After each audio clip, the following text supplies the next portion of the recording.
Welcome to my YouTube channel mindset sector. आज आप लोगों का स्वागत है हमारे इस चैनल में। आज हम आपको बताएंगे बीमा योजना के बारे में। कुछ केंद्रीय है, कुछ राज्य है। राज्य में स्पेशलिस्ट है झारखंड राज्य के विषय में। सबसे पहले हम आपको बताएंगे कि प्रीमियम किसे कहते हैं। ये हमारा दिख रहे हैं येलो कलर वाले। पहले में लिखा है कि बीमा किसी भी अनहोनी या हानि की स्थिति में आपको आर्थिक सुरक्षा देता है। अनहोनी किसी भी तरह की हो सकती है, लेकिन जैसे कि बीमारी या दुर्घटना के कारण से अचानक मृत्यु, बाढ़, दुर्घटना के कारण शारीरिक विकलांगता। बीमा का लाभ पाने के लिए आपको कुछ मूल्य भी चुकाना पड़ता है, जिसे क्या कहते हैं, प्रीमियम कहा जाता है।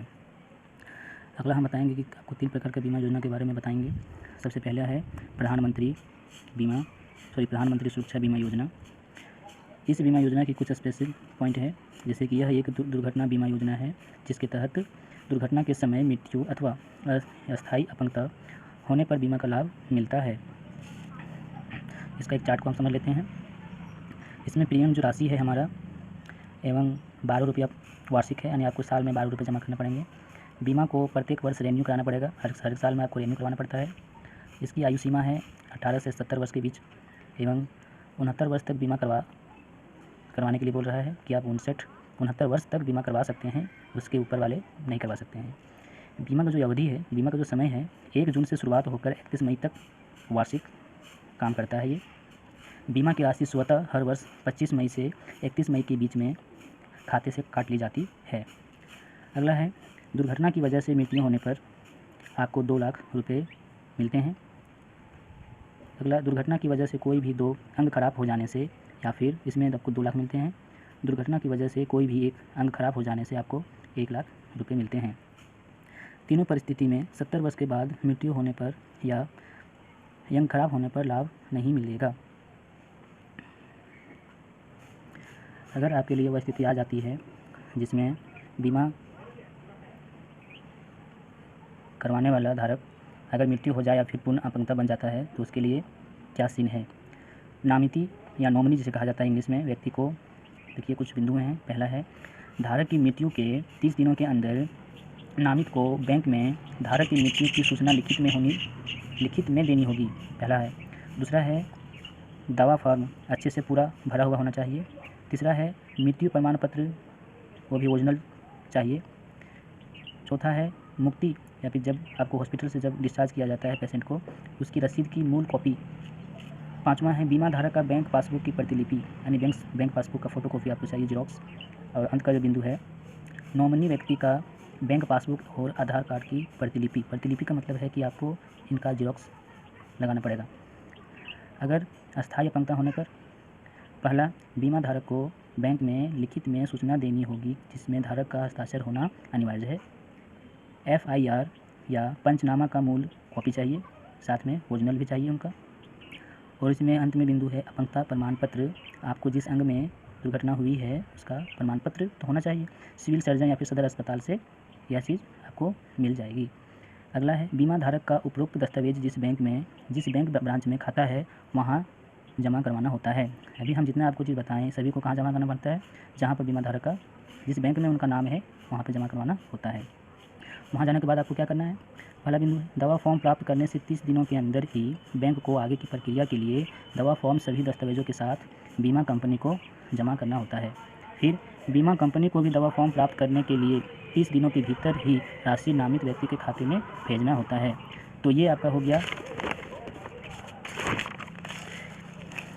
हो गया प्रधानमंत्री सुरक्षा बीमा योजना। इस पर हमारा ये वीडियो है। अगला का जो हमारा वीडियो है वो आप देखेंगे, प्रधानमंत्री जीवन ज्योति बीमा योजना। यह एक जीवन बीमा योजना है जिसके अंतर्गत किसी भी कारण से धारक की मृत्यु होने पर बीमा का लाभ मिलता है। पहले में हम देखे थे कि उसमें लोग का मृत्यु, धारक की मृत्यु के साथ साथ अपंगता हो जाने के बाद भी आपको पैसे मिलते थे। यहाँ पर प्रधानमंत्री जीवन बीमा योजना में आपको सिर्फ मृत्यु होने पर बीमा का लाभ मिलेगा। इसकी प्रीमियम राशि है 330 रुपये वार्षिक। हर एक साल में आपको 330 रुपये देने होंगे। बीमा को प्रत्येक वर्ष रिन्यू कराना पड़ेगा। आयु की जो सीमा है इसमें 18 से 50 वर्ष तक है। 50 वर्ष, जबकि उनमें कितना था, 70 तक था। 49 वर्ष तक बीमा करवाएं। इसमें 49 वर्ष तक ही बीमा करवाया जा सकेगा, 49 वर्ष के ऊपर का नहीं हो सकता है। तीसरा बिंदु है मृत्यु किसी भी कारण से अगर हो जाए उसको 2 लाख रुपये मुआवजा मिलेगा। 55 वर्ष तक मृत्यु होने पर होगा। बीमा अवधि, बीमा कब से कब? वार्षिक 1 जून से 31 मई तक बीमा की अवधि है। बीमा की राशि स्वतः हर वर्ष 25 मई से 31 मई के बीच में खाते से स्वयं काट ली जाती है। कुछ विशेष बिंदु की ओर चलते हैं।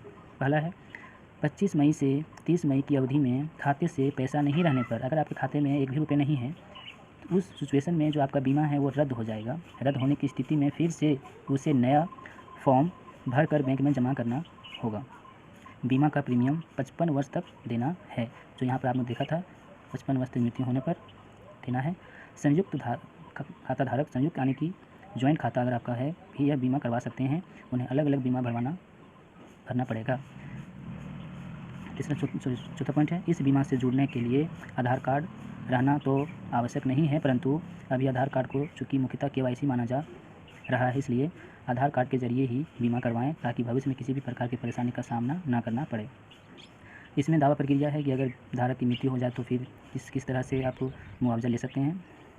नामित व्यक्ति यानी नॉमिनी व्यक्ति को धारक की मृत्यु के 30 दिनों के अंदर नामित को बैंक के धारक की मृत्यु की सूचना लिखित में देनी होगी। अगला पॉइंट है कि दवा फॉर्म अच्छे से भरा हुआ होना चाहिए। मुक्ति डिस्चार्ज पेपर होना चाहिए। जब हॉस्पिटल से आपको डिस्चार्ज किया जाता है उसका रसीद, मृत्यु प्रमाण पत्र, बीमा धारक का कैंसिल किया हुआ चेकबुक या फोटोकॉपी, अगर चेकबुक है तो आपको चेकबुक का फोटोकॉपी देना है। बीमा धारक का बैंक पासबुक का प्रतिलिपि भी देना है यानी जीरो कॉपी। नॉमिनी व्यक्ति का बैंक पासबुक, आधार कार्ड का प्रतिलिपि लेकर बीमा धारक के बैंक मैनेजर से मिलना होगा। दवा फॉर्म प्राप्त करने के 30 दिनों के अंदर ही बैंक को आगे की प्रक्रिया के लिए दवा फॉर्म सभी दस्तावेजों के साथ बीमा कंपनी को जमा करना होता है। बीमा कंपनी को भी दवा फॉर्म प्राप्त करने के 30 दिनों के भीतर ही राशि नामित नॉमिनी व्यक्ति के खाते में भेजना होता है। हमारा अगला जो बीमा है वो मुख्यमंत्री स्वास्थ्य बीमा योजना है। ये स्पेशली हम आपको पहले ही बता दिए थे कि यह जो बीमा हम बताएंगे आपको कुछ राजकीय होंगे यानी कुछ विशेष राज्य से संबंधित, जैसे हमारा झारखंड, तो झारखंड के विषय में है। झारखंड की गरीब जनता के लिए मुख्यमंत्री स्वास्थ्य बीमा योजना एक ऐसी खुशखबरी है जिससे उन्हें बीमार पड़ने पर इलाज और उस पर होने वाली भारी भरकम खर्च की चिंता से पूरी तरह से मुक्त कर दिया है। इलाज के दौरान अक्सर गरीबों की सारी जमा पूंजी खर्च हो जाती थी, लेकिन अब ऐसा नहीं होगा। गरीबों को इलाज के लिए दर दर भटकना ना पड़े, पैसे की मोहताज ना होना पड़े, उन्हें विश्व स्तरीय इलाज मिले और वह जल्दी स्वस्थ हो पाएँ। मुख्यमंत्री स्वास्थ्य बीमा योजना में अस्पताल में भर्ती होने पर किसी भी लाभुक को एक भी पैसा खर्च नहीं करना है, यानी यह सुविधा उन्हें पूरी तरह से निःशुल्क दी जा रही है। लक्ष्य समूह है पहला बिंदु मेरा, क्या इसका लक्ष्य होना चाहिए, क्या लक्ष्य है मुख्यमंत्री स्वास्थ्य बीमा योजना का। राष्ट्रीय खाद्य सुरक्षा अधिनियम के अंतर्गत राज्य में आच्छादित लाभुक परिवार राष्ट्रीय स्वास्थ्य बीमा योजना के लाभुक श्रेणी BPL परिवार, मनरेगा कर्मी, घरेलू कामगार, बीड़ी बकर, स्ट्रीट वेंडर्स लाभुक, सफाई कर्मी, रेलवे फोर्स, रिक्शा चालक, ऑटो रिक्शा चालक, टैक्सी नहीं है, टैक्सी होना चाहिए, कचरा चुनने वाले लाभुक परिवार जिनकी वार्षिक आयु 72,000 रुपये से कम हो। APL परिवार स्वयं प्रीमियम राशि का भुगतान करा बीमा का लाभ ले सकते हैं। हम आपको तीनों बीमा के बारे में अच्छी तरह से बता चुके हैं।